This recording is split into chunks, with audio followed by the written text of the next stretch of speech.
Viidiyoon afaan Oromootiin hojjetamu vaayiraalii hin bahu jedhama. Sababa vaayiraalii bahuu dhiisuu isaas hedduun keenya hin beeknu.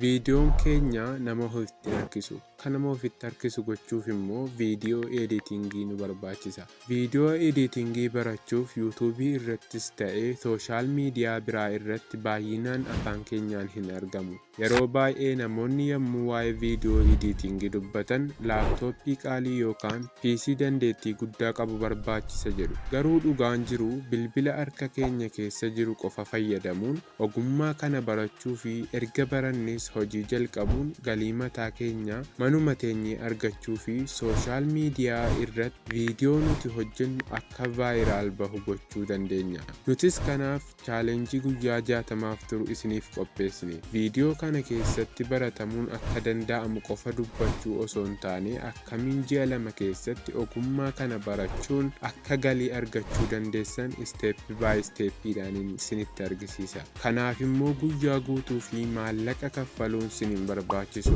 Guyyaatti sa'aatii tokko olii fi bilbila qofa qabaachuun gahaadha.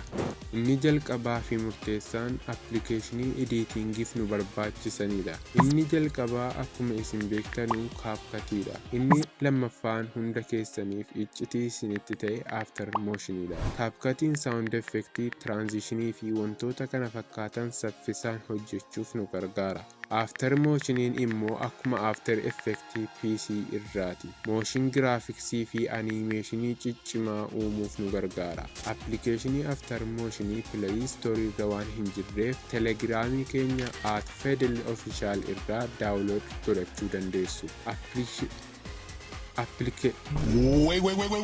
Appilikeeshinii kanneen akkamitti akka fayyadamtanu tiitoriyaalii hedduu guyyaa 60 turu kaffaltii tokkoon alatti chaanaalii kana irratti isiniif gadhiifama. Inni lammaffaan piraaktis yookaanis shaakaluudha. Editingiin shaakala malee hiikaa tokkollee hin qabu. Tiitoriyaalii 20 ilaaluurra tiitoriyaalii tokko ilaaluun shaakaluutu caala.